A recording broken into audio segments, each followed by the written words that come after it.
Let's go to Washington, D.C., where Zach Ford is standing by. He is the LGBTQ editor for Think Progress, thinkprogress.org. Are they locking up old people, old women in Florida? Like a grandmother was locked up and put in a men's prison? What happened? Yeah, that exact thing happened. This actually was a couple years ago, but the woman's now filing suit. She was flying in from the Dominican Republic for the birth of her grandchild. Her daughter was pregnant and about to give birth, but she had an outstanding warrant in the U.S. So when she arrived, they arrested her to, deal with those original charges. And in the course of bringing her into the prison, a couple of medical professionals arbitrarily decided that because she had hormone replacement therapy, she must be transgender. Now, there was an officer who conducted a strip search of her, as happens with people being brought into jail, who didn't find any reason to be concerned about her gender. But this nurse and this doctor, who did not actually investigate her body at all, decided that she was transgender and sent her to a men's prison for a day. And the woman was freaked out. She was scared, understandably. She was surrounded by a couple dozen men who were harassing her. She was so afraid to even get out of bed that she urinated herself. Just panicked to be put into this situation. And it turned out it was just these doctors making this arbitrary decision that they assumed that she was transgender and that she belonged in the men's prison. So she's suing. The appeals court agreed that she had a good cause, so her suit's going to be able to move forward. What caused them to think she was a transgender person? So she was taking hormone medication, which, a lot of trans people take to suppress the hormones their body naturally produces and replace them with hormones that reflect the gender they identify as. In her case, though, she was taking hormones for menopause, as many late middle-aged women do to replace the hormones that their bodies are no longer producing. So based purely on the speculation that she was taking hormones, they concluded that meant she was transgender. And knowingly thinking that because she was a trans woman, belonged in a men's prison. So there's sort of a twofold problem there, right? We obviously don't want to be wildly speculating about people's gender identities based on, this kind of evidence, but we also don't want to be putting any women in men's prisons. And so we don't want to put a cisgender woman like this individual in a men's prison, but we also don't want to put trans women in a men's prison because they are just as unsafe. We know that they experience higher rates of physical violence, of sexual assault, including not only by fellow male prisoners, fellow prisoners who are male, but also by staff, officers who work in those prisons. I think it's just an interesting little story where, you have this reaction like, oh, we don't want to put this grandma in this men's prison, but you also have to then reconcile, oh, we shouldn't put trans women in men's prison either. She was locked up for what? There was like a warrant? I don't actually know what the charge was for. It wasn't documented in her lawsuit over the imprisonment, but there was just a warrant for some crime she had previously committed when she was in the States that she was arrested for. But the stories that she tells about how this nurse and this doctor spoke about her speak to this almost sort of eagerness to discriminate against her for being transgender. All right, the Trump administration is negotiating a new North American trade agreement with Canada and Mexico.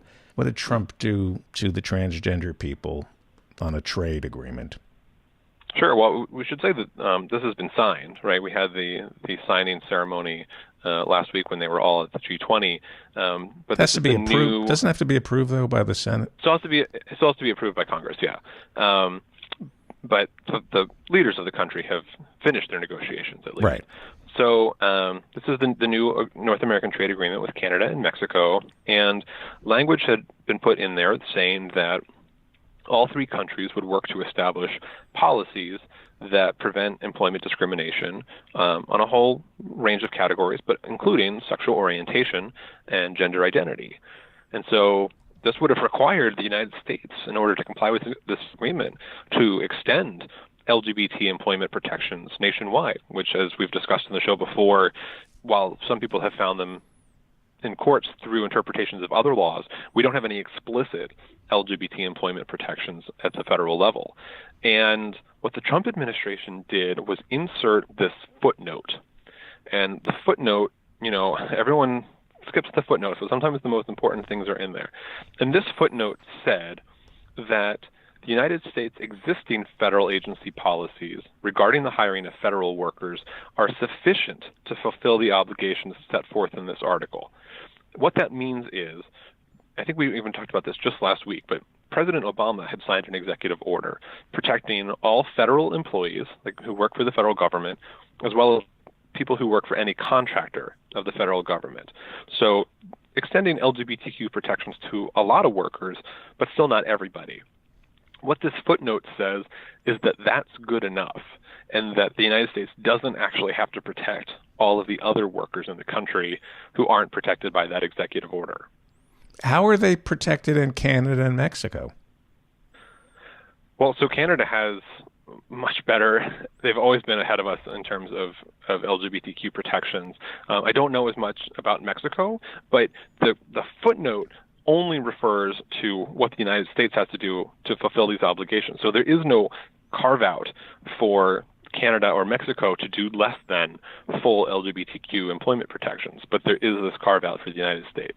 I thought the whole purpose of trade agreements was so it wouldn't be a race to the bottom, that we would raise the standard of living for workers everywhere, that America was the gold standard of labor rights, and we don't want to ship jobs overseas to oppressive regimes.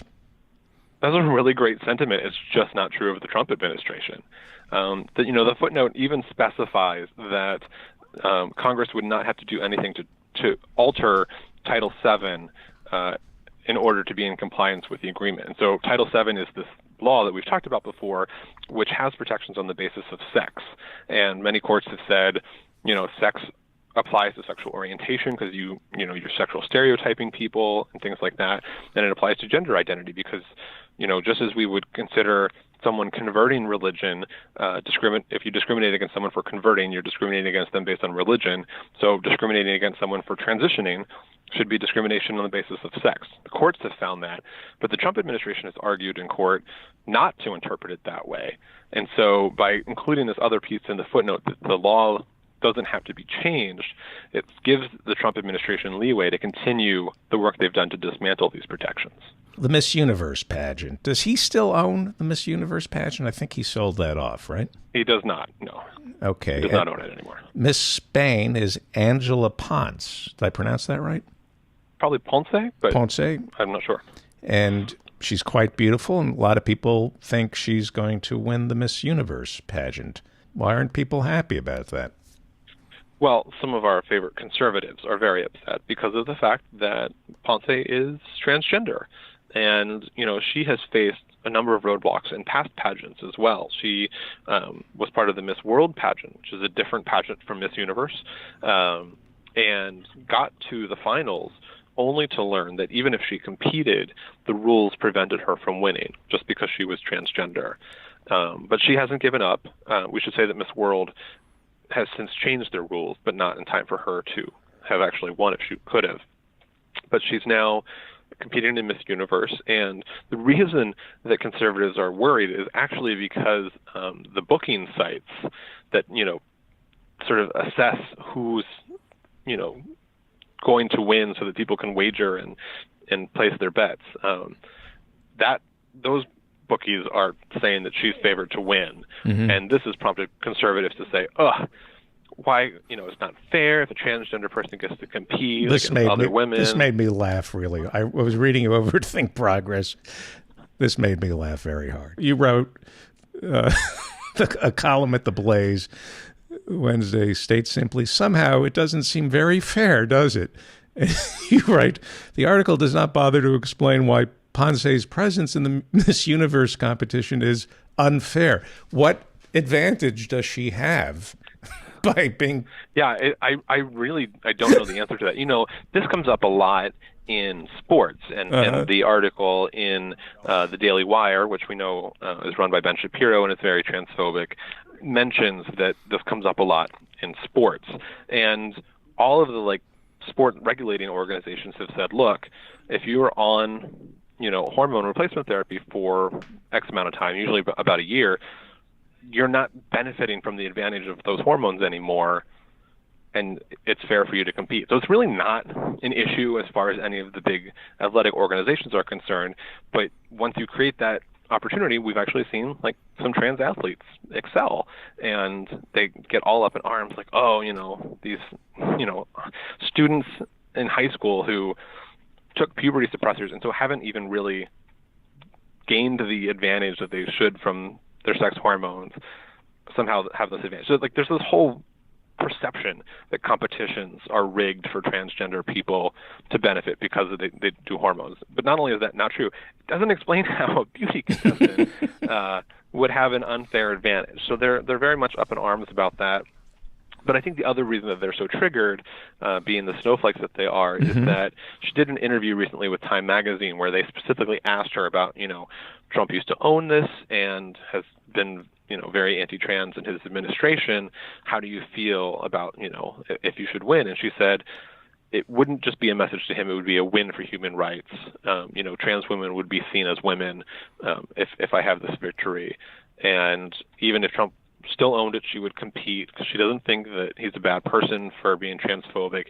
She just doesn't think that people who are transphobic know any better. They've never been taught about diversity.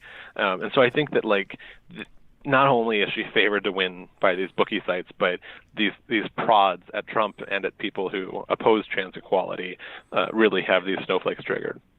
Yeah. By the way, you heard about Donald Trump's cleaning lady in New Jersey, right?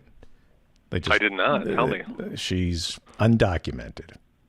The woman. Oh, of course. Yeah. The woman who cleans up after him in New Jersey is from Guatemala. She snuck into the country, part of some caravan, and she got a job working for Trump, who has a long history of hiring undocumented workers. I believe Trump Tower was built by undocumented Polish laborers back in the 80s. Hey, before you... Right, I remember reports about Mar-a-Lago as well, having a lot of staff members who were undocumented immigrants. And, it doesn't change my opinion about I want those people to have an opportunity to pursue citizenship and right themselves. But, of course, taking advantage of their labor while working against everybody else is the height of hypocrisy.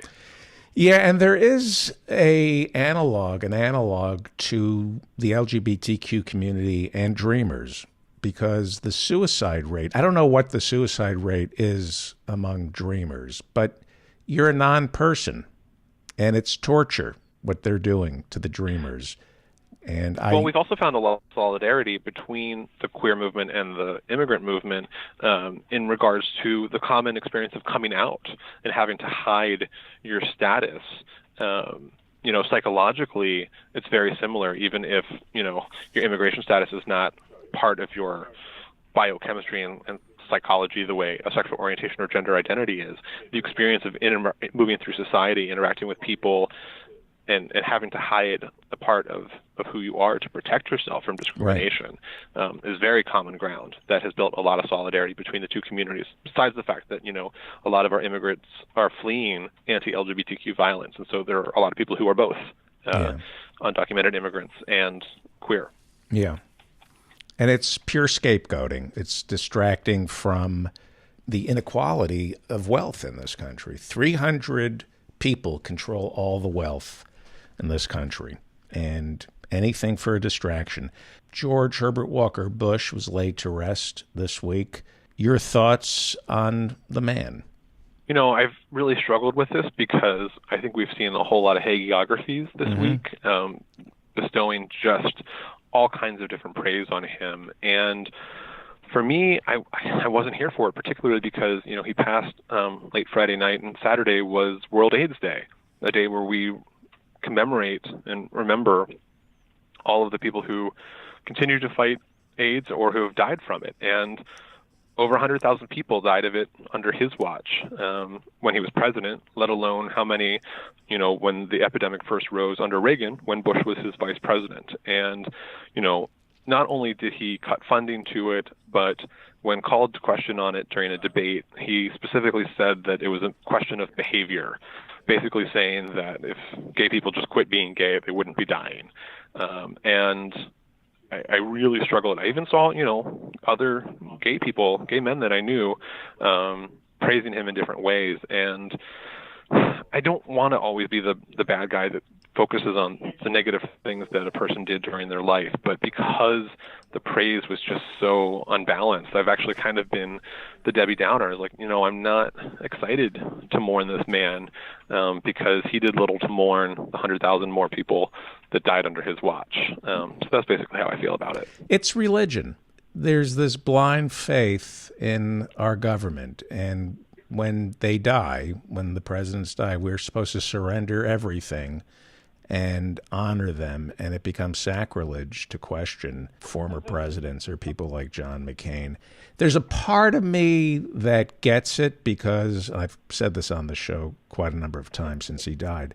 When you look at Syria, when you look at Yemen, when you look at these intractable grudges that go on for centuries, I think there's something to be said for letting go, forgiving, because people like me who never forgive and never forget, people like me, we're the ones who cause civil wars. So there is something about the Clintons and the Obamas and the Bushes making nice and forgetting the past. Maybe that's what keeps us from killing each other. Maybe. I don't know. But it's not good. I don't know. Yeah, I know. Yeah, I mean, if the picture that people painted had been more authentic and reflected both the good and the bad, I probably would have just kept my mouth shut. But it like I said, it was just because there was so much praise lavished that I felt really erased. I felt like my community was really erased, and the suffering that we endured specifically because of his policies and his actions, was erased specifically on the day that we're supposed to be lifting it up and remembering it. And that struck me to my core. And so, I sit in front of a TV that has Fox News on it all day, and I sit on the other side in front of a TV that has CNN on it all day. And today we're recording Thursday afternoon, and they've had like a live camera attached to the train that it's just on the screen right now as we're talking, carrying, the casket to its next destination. And it's just like, how many days in a row can we continue to talk about this person and not have this other crucial part of the conversation? And I'm just not here for it. Yeah. I like to think the only reason we're doing this is to poke Trump in the eye. That we really don't like George Herbert Walker Bush, and the whole point of the funeral was trying to prompt Trump to shout, "What about me? How come I don't have my own funeral? Why aren't they doing this for me?" Anyway, Zach Ford is the LGBTQ editor over at Think Progress, thinkprogress.org. Can you stand the line, sir? Sure thing.